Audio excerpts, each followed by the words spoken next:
Hey everyone, thank you very much for tuning in into what is now the last day of this language learning masterclass. So we are today on day 5. Laura, thank you very much for joining me once again. Thank you. Hello, everyone. And today we want to talk about what we in our jargon often call mechanical language. So that is just, how will you manage to remember all the vocab that you are learning? How will you be able to understand the grammar and put it together?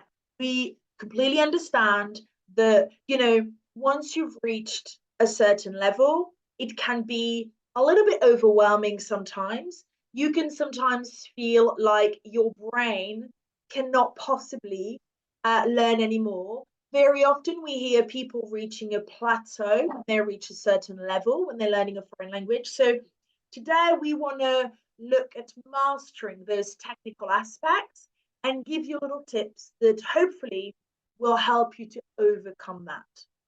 So there is a saying that we use in our industry, and it's, make your brain work for you and not against you.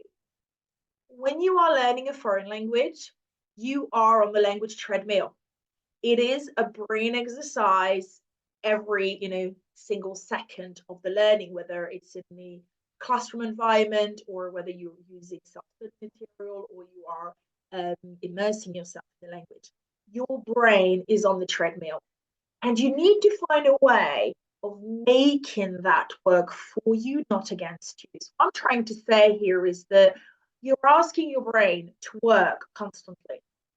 And so you need to find something that will work for you. And you've heard Laura, I think it was day 2, talk about learning preferences. It's a real shame that this is not something that is taught at school. We all have learning preferences.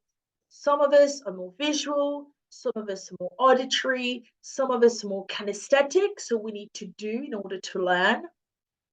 Try and find out what your learning preference is. We are all using visual aids, we are working our auditory skills, we're all kinesthetic. But if you do a test, we do have a quiz, by the way, that we give our students. So if you'd like to receive a copy, then please just drop me a line and I will send it over to you. But I did quite a thorough test many, many moons ago when I trained as a language teacher. And when I did this test, I thought, I wish I had known that throughout my school years. I think it would have really transformed my school experience. It would have really trained me to understand how to revise for exam, etc. I mean, I did my teacher training when I was, I think, 25, so quite late. And it was a breakthrough for me. Finding out about learning preferences was a breakthrough. And from the moment that Vici was set up, this was part of the information that we share with our students because we want them to know what their learning preferences. So when we deliver training for them, we can make sure that we cater for that. So find out if you're more visual, if flashcards will speak to you. Find out if you're more auditory and you need to listen to recordings such as podcasts in order to feel at ease with the language. Find out if you're kinesthetic, and if that's the case, perhaps role plays are a very good way for you practicing the language because your body is in action. So remember to make your brain work for you and not against you. And the first thing that I would say to today, to reiterate what Laura has said a few days ago, please find out what your learning preferences are. When you do a test, it is likely, if you do something quite thorough, it is likely they will give you a percentage. And it may say, for me, it would say something like 60% kinesthetic, and then 20% visual, 20% auditory. Again, we do have quite a fun quiz. So if you'd like to receive a copy, then please let us know. We also have another sheet that we can send you, which details resources or ways of learning that you can use based on your learning preference. Would love to share that with you. So the first thing today is about learning preferences, and most of the other tips are going to come from my colleague Laura. But before she takes over, her and I were talking the other day about what we call the 5-7 time techniques. In the study that I researched all those years ago, it said 5 times. Laura, it says 7 times. So we kind of agreed that we're just going to call it the 5-7 time techniques because it doesn't change much.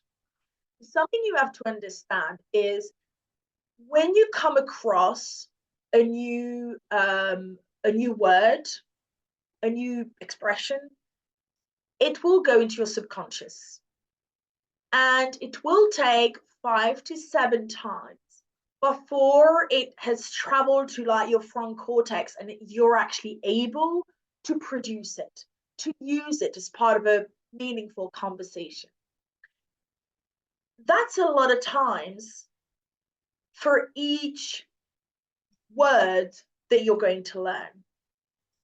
The good news is that you don't need that many words to actually speak a language quite well, because we can talk about that perhaps during another masterclass, but we always tend to reuse the same vocabulary all the time. We're just being creative with it. But it will take between 5 and 7 times. So basically the first time it goes in your subconscious and you consciously don't even know that you have come across that new word. The second time your brain will think, I think I've come across this before, but no idea what it means, and you just move on. And then the third time that you connect to this new word, your brain will think, I think I've heard this before, maybe it means this.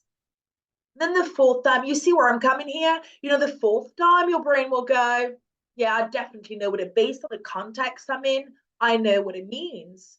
And then depending on if you read the study that I've read or Laura's, another couple of times before you can actually produce that new word. So the reason why I'm telling you this is because when you are learning a new language, and I know Laura will talk about vocab, but grammar as well, you really need optimal retention. And you do need to try and find techniques to process the language and try and retain it as quickly as possible.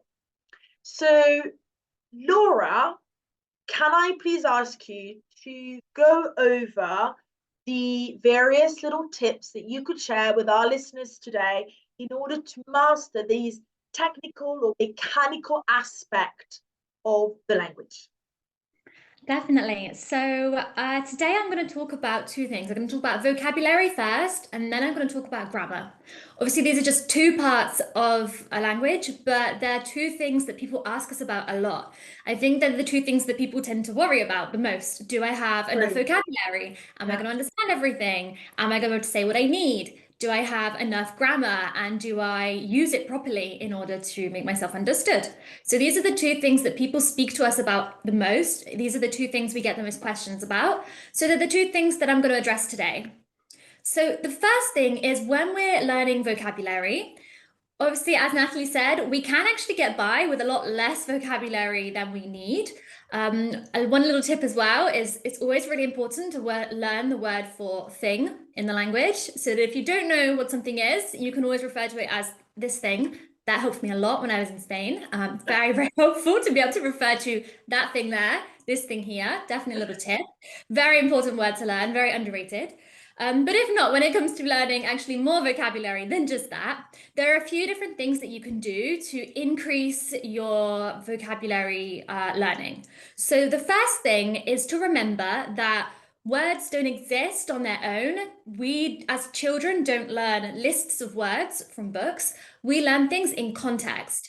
If you think about a child, the first words they learn are the things that communicate their basic needs. They learn how to say that they are hungry, that they are thirsty, that they want this, that they don't want this. So these are the things that children are hearing the most in context. And so that shows us that when it comes to learning vocabulary, we really need to focus on the context in which we are learning it. Just having random list of words from a textbook is not going to be enough. You really need to think about where you're going to be using the words and where you are hearing these words. So one way for you to create a context to use these words would be, for example, to create a little story around your list of words.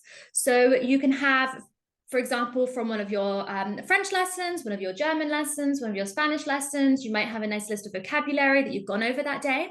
Why not challenge yourself to take those words and create a little story around them? That way you can write out your little story in your language, you can practice it, you can read it, you can remember it, and it's much more likely that you will then remember the different words that you've learned because you have contextualized them. Another thing is, in particular, when you're a beginner and you're looking at everyday objects, why not label things in your house? For example, when I was in the Netherlands and I was learning Dutch, my kitchen was covered in Post-its with the words for all of the different things in the kitchen. And my boyfriend opened the fridge and signed labels in the fridge, which was very helpful for me. It meant that I would always manage to order what I wanted at the restaurant or at the canteen. But it's a really good way of contextualizing the words so that you actually recognize them in context. It has been proven that we learn words much, much faster when we actually just have the context of the word as well. It makes different connections in your head and your brain, and it's really important to have that context. Another way we can do it is something called a chunking technique. So this is taking little chunks of the language and learning things in little expressions as well. Or taking, for example, a list of words that are very related to one another and learning them all together in a list. And then again, being able to apply a context to that list. So for example, again, if we talk about maybe vocabulary to do within the kitchen or food you might have in your fridge, then you would have that list of words that you know would be all related to one another, and you would learn them together, for example. So these are a few different ways that you can create a context around the vocabulary that you want to learn. Another thing that is really important, and that is aligned with what Natalie mentioned, is the fact that we need to hear words in context between 5 and 7 times before we can actually produce them. So repetition is hugely important. You've heard me mention this a few times this week, but it really is one of the keys to language learning. Repetition, repetition, repetition. Make sure that you are revising the vocabulary that you want to learn, and make sure that once you think you've learned it, you leave it for a while, and that you come back and revise it as well.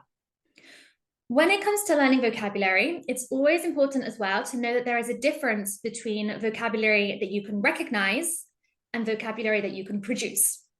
Being able to recognize the form of the word is the first step. So when you get to the point you can actually recognize the word in context, that's a big milestone, and that's great, and that's something to be achieved, something to be celebrated, sorry. The next step is then being able to produce that word. A lot of people get frustrated. They say, oh, when I see it, I know what it means, but I can't actually say it, so I'm a failure.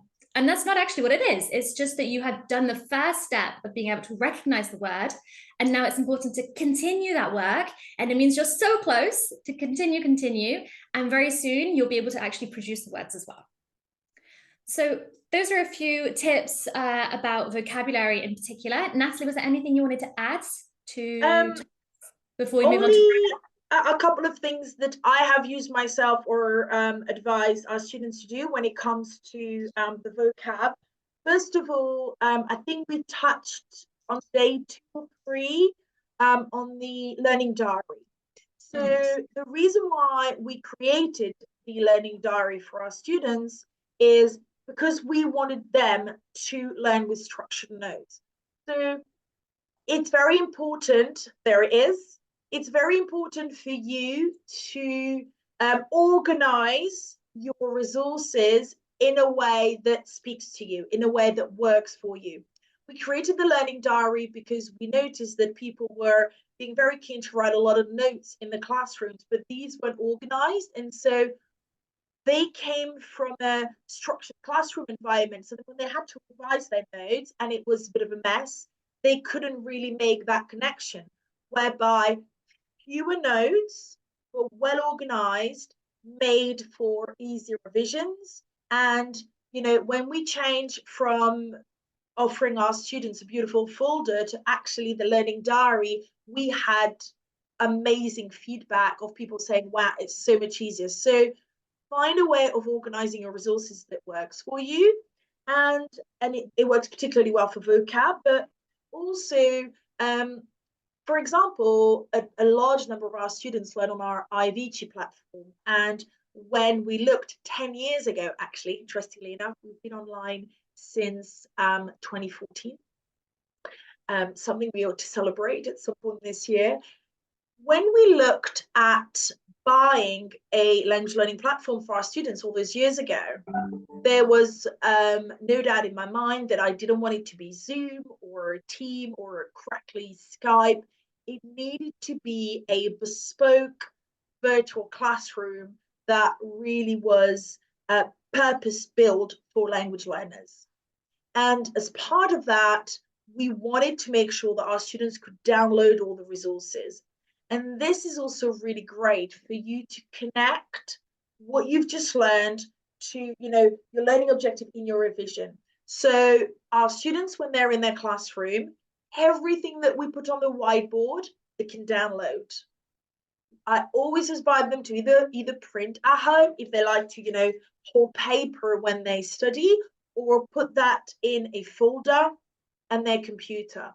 Why? Because when they go and do revisions, their brain will automatically connect to the lesson that they've just had. And to kind of confirm the learning and recycle the learning that you've just had, this is perfect. They've had the live lessons, they've had the structured personalized lesson, and then they just look at the material and straight away their brain is thinking, yeah, I've seen that before. So, when you need 5 or 7 times, you've got them there. Like, this is an accelerated version. So being able to download the resources of exactly what you're learning so you can go and revise a few days later, that is really, really helpful to memorize what you've learned.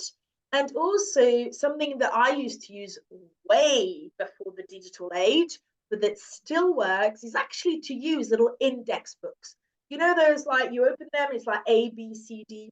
Well, I used to teach French, so I would say to my students, buy a couple, literally pound from the supermarket. Have one that will be French to English and the other one that will be English to French. Whenever we're in the class, write in your notebooks the words vocab from that session that you'd like to learn. And I would always advise my students not to clutter their brain with too many different words. As Laura said, a list of words without being into context is going to be pretty useless. So it's okay, choose 5 different words, 5 different new words, and then go and put them in your own little vocab so that the index book became their dictionary. So I'd say, go and put it in your French to English dictionary and your English to French dictionary, because, you can keep them in your handbag. I was going to say that was before iPhones, probably not far from it, but I still have students who use them. I use them myself when I started learning Spanish. They're great because it is scientifically proven that when you write something down, you have 60% more chance to remember it, to be more precise. So that gives you more chance to remember it. But also what happens is that you're not cluttering your brain with tons of vocabulary you don't need to use. So you are purposely grabbing the little index books and telling your brain, I just want to remember these. Now, next time you come across that word, you may come across it in English, try to think about it in French, or you may see it in French and try and remember what it means in English. Well, regardless, you have your answer in either of your index books. So in order to learn vocab, using index books, I think is brilliant, even in the digital age.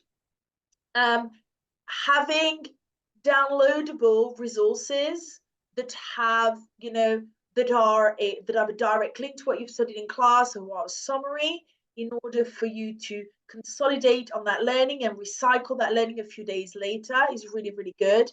And organize your notes, because a messy brain is no good to try and remember the language. So if you want a learning diary, if you're currently learning a foreign language, then please give a shout. We can put one in the post for you. Over to you. Yeah, lots of really good tips. Hopefully people can start using them very quickly. So to move on a little bit to grammar. Grammar is something that stresses people. People get very stressed about grammar. They really do. And everyone thinks it's this big thing that is so important and that we really have to master. And grammar is important. I'm not going to say it's not, because it is important, but it's not worth the stress, I think, that so many people feel over grammar. And one thing I want to tell you when it comes to grammar is that, yes, grammar is important, but grammar only exists within the language. You can't separate grammar and just study it by itself without studying the rest of the language as well.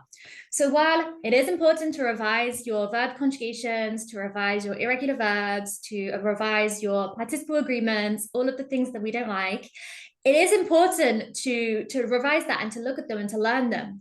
But it's really important to remember that you can't separate it from the rest of the language.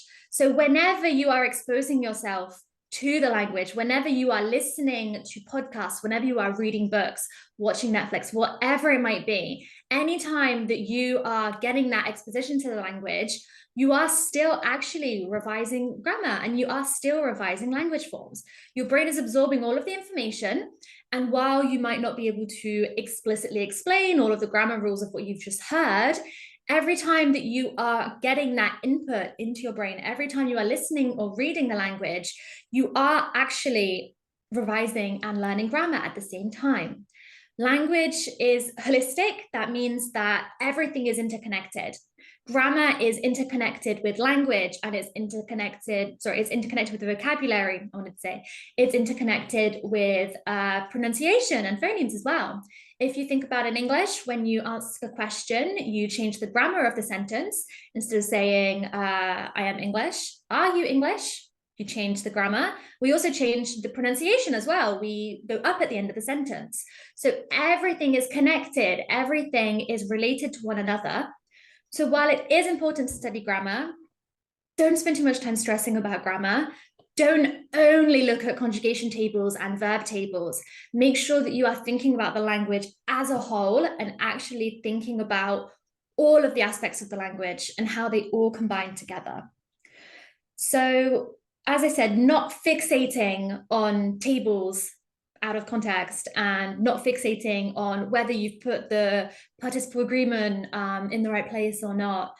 Remember that you are aiming to communicate and you're aiming to just get your message across, whether that is with perfect grammar or whether that is not with perfect grammar. That's not necessarily going to have a huge impact on the way that you communicate afterwards. Thank you very much, Laura, and I could not agree more. I think that the grammar focus, at least for people my generation, is very much based on school experience. Yes. When I was at school learning English, if I said he don't rather than he doesn't, I would get a big red mark. Today, if I go into a shop and I say to someone, he don't want that, people will just see that English isn't my native language, but they'll still understand me. So we are not here saying that grammar is not important. Grammar is crucial. I often describe grammar as the foundation of a beautiful house. You know, you can build a beautiful house with wobbly foundations. It may not look too good for a very long time. Language is the same. You can speak a foreign language fairly well without accurate grammar, but there will be a point when that progression is no longer possible. So grammar is important, but people do get fixated on grammar, I think, because of their experience of the language at school. And we're just here today to say, I love how Laura said, think about the language as a beautiful, holistic experience. You don't need to master grammar and be an absolute genius of a grammarian in order to be able to communicate very well in a foreign language. Definitely. So we are now coming to the end of our 5-day language learning masterclass. We have covered quite a lot. We purposely wanted this to be quite brief, no more than about 30 minutes. So we haven't been able to go deep into everything, but we hope that we've given you an insight into many different tips and techniques that you can now adopt. And if you were part of the earlier conversations that we were sending out to promote this masterclass, one of the email that we've sent you said, if you only implement 2 or 3 things of everything that we've spoken about, we guarantee that you will make great progress in the foreign language that you have chosen to learn. So for us, this masterclass was about you having an awareness of how learning a language works, but things that are really practical, that you can easily understand without being, a great linguist, and things you can implement now. So it would be brilliant if you could send us some feedback, get back to us, telling us how you're getting on, what have you implemented, because that would really help us for the next masterclass. And if you decide that you'd like some more help, if you want to look into our the 11 foreign languages that we coach in, if you want to find out about any of our blended learning packages, the residential programs that we have, then please, we would absolutely love to help and guide you. So thank you very much for being with us this past 5 days. Connect with us on social media, send us email. We would absolutely love to connect with you and carry on the conversation. Thank you very much. Thank you, Laura. Thank you very much. Thanks, everyone. Take care. Bye. Bye.